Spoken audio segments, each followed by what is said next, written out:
Your Steve Jones Show podcast is loading now. The Steve Jones Show podcast is sponsored by Sunbury Motors, North 4th Street in Sunbury, and Sunbury Motors Kia, routes 11 and 15 in Hummel's Wharf. All right, let's turn our attention to our old friend Dave Revsine from BTN. Dave, how have you been?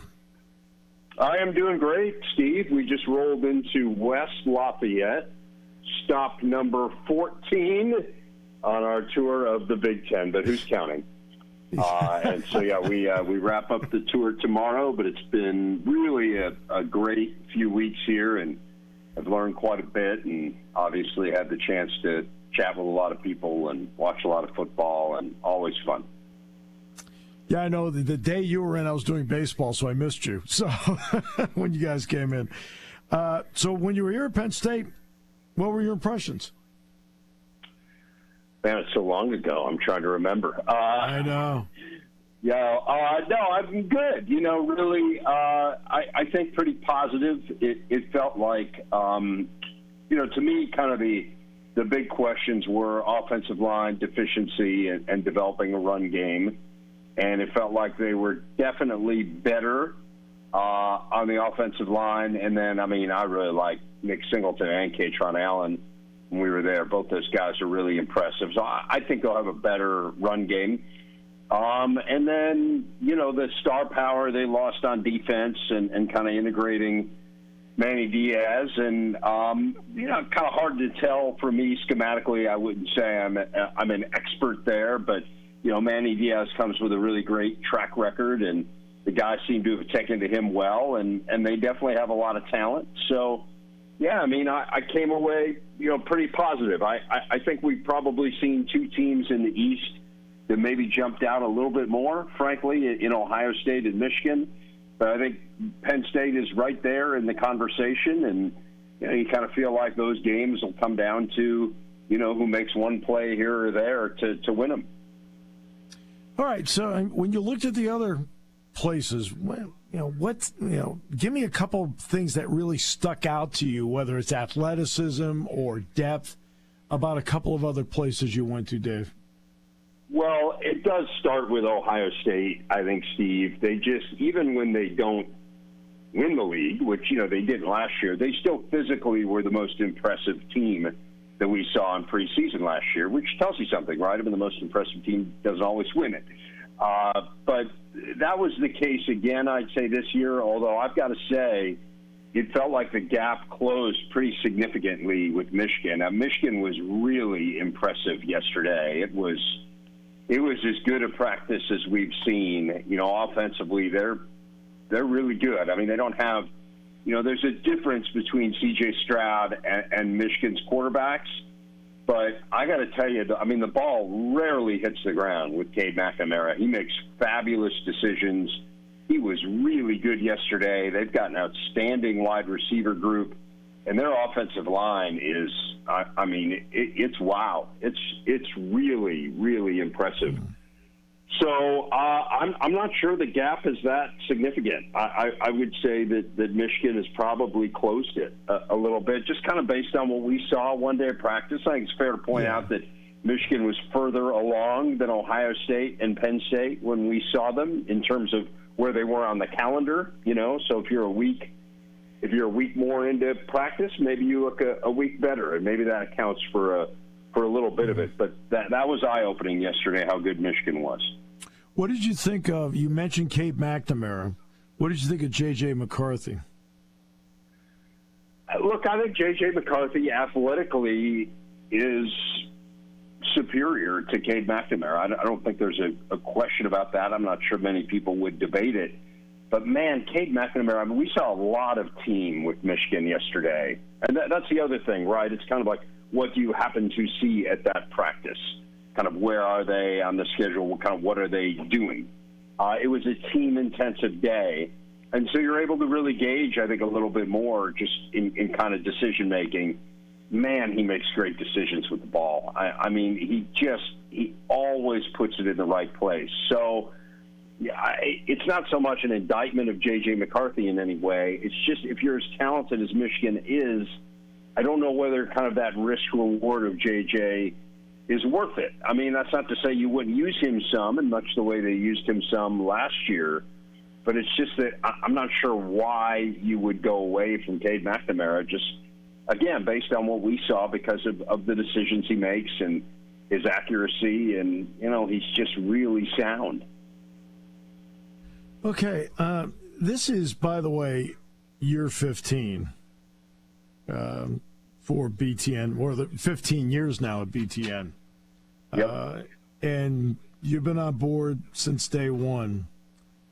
I know that when you went to interview, your friends at ESPN were like, what are you doing? What was it that made you say, you know what, this is different, and I'm going to take the risk and go? Well, my friends at ESPN didn't know I was interviewing. I didn't really tell anyone what I was doing, including my parents. Yeah, I mean, when I took the job, they were like, "What are you doing?" And I've talked a little bit about it. I don't know, maybe you saw that there was an article written about it this week, and I actually talked to another reporter the other day. I think there's going to be an article coming out maybe next week on kind of an oral history of the Big Ten Network. So, yeah, I was just at an interesting point in my time at ESPN, Steve. I was, going into my fourth contract, and they made me a really good offer in terms of the amount of time that they wanted me to be there, but I felt like financially it wasn't quite where I wanted to be. And unfortunately, I think, and I get it, like I think in that day and age particularly, ESPN felt like we'll pay you kind of what the market values you at, and I'd never gone out on the open market. I'd never gone out to see what maybe someone else might be willing to pay me because I was really happy at ESPN. And so, as I've described, I really interview with the Big Ten Network more than anything just to get an offer, just to kind of create some leverage. I didn't know anything about the Big Ten Network. Obviously I knew it was going to cover the Big Ten. I'm not that dumb, but I didn't understand kind of the scope and the scale of the enterprise. I just didn't know what it was going to be. And when I interviewed, particularly the second interview, I went for the first interview and was intrigued. And in fact, I went and called my wife. We were the Big Ten Network at that time was in like a temporary office on Michigan Avenue in Chicago. They hadn't finished the offices yet, and we were just down the street from Water Tower Place. And so I went into, for those who might not be familiar with Water Tower Place, it's a big mall.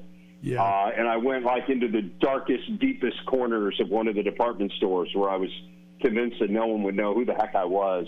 And I called my wife on my cell phone and said, we were talking a little bit, and I had maybe a few hours until I was heading to the airport, and I'm just killing time. And she's like, hey, how you doing? What was the deal there? And I said to her, I think I might really want this job. And she paused, and she said to me, I'll remember this for the rest of my life, Steve. She said, that was not the plan. We were really happy at ESPN. I mean, we love living in Connecticut. Even though I'm from Chicago, it was a really easy place to raise a family, and we had a ton of friends there. And so that was, the plan was to kind of go, interview, get an offer, and kind of see where that took me at ESPN. But then I kind of explained to her what it was, and she understood why I was intrigued. And, I don't think I understood that I was the only person they were talking to, and that they wanted me to be their lead host, and that they were kind of, going to build the studio part of the network around me. Like, I just didn't get any of that. They had all these plans for me that I wasn't privy to until I got there that day. But then more so really understanding, just the number of games they were going to have. I mean, my thought was that it was going to be just centralizing the games that have been syndicated in the past that had just been on, these local markets.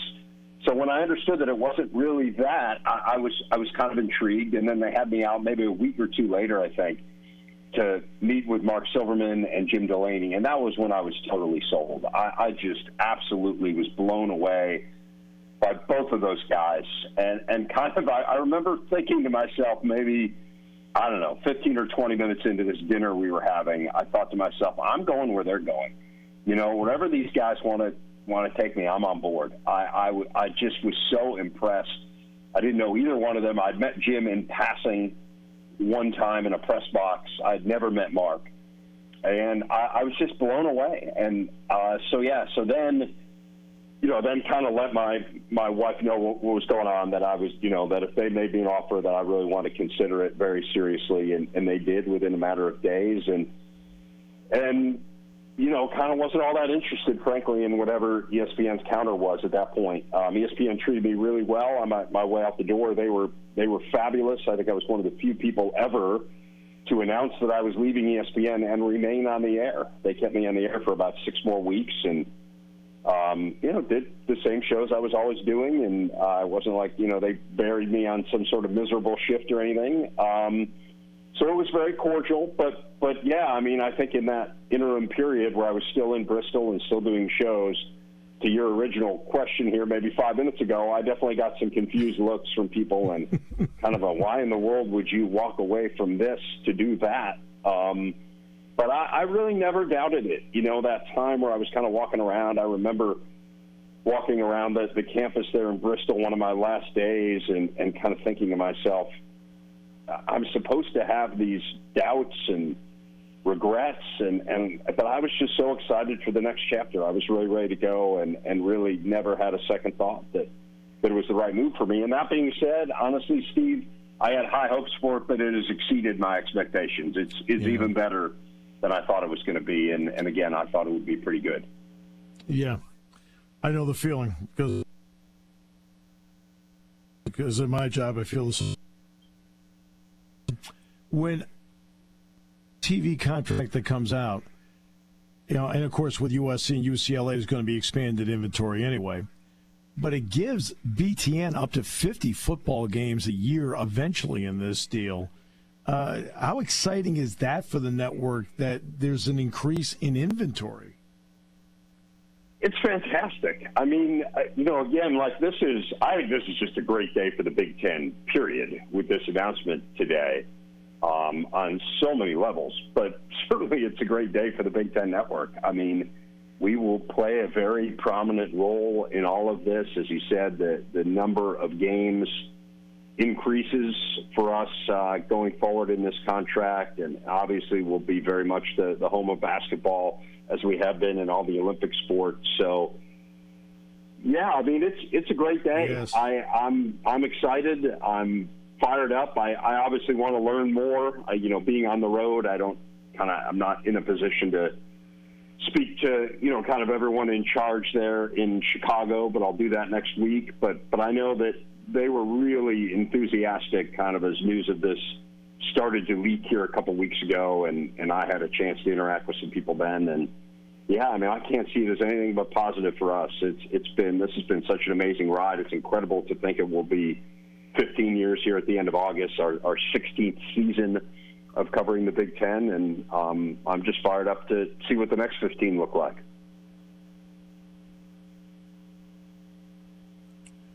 This is going to become, in slightly less than 2 years, a coast-to-coast conference, which nobody 15 years ago could have envisioned.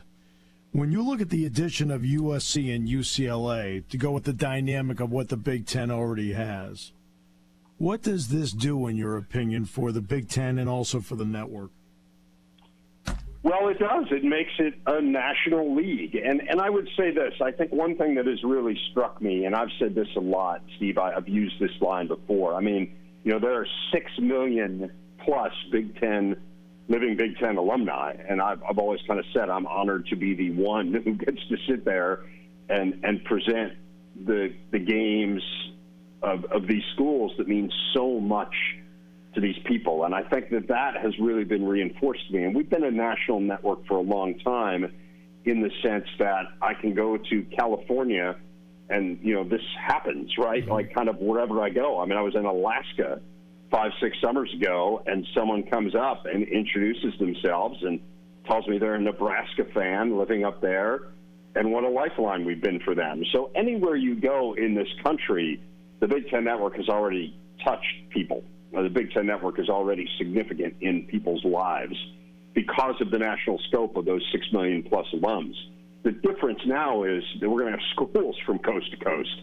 And so you become more important in that sense, right? There's already people watching us in L.A. for whom we are that lifeline, but now we're going to be covering those schools.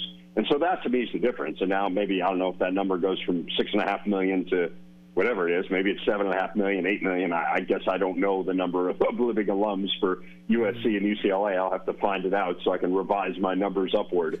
But that to me is the difference, Steve. It's just kind of you go from being a lifeline for people in some of these areas to being a major part of their day-to-day because obviously now you've got 2 new schools involved. So, yeah, I mean, these have been transformative days for sure over the last 6 weeks or so in the Big Ten with the addition of those schools and with the announcement of this package here today.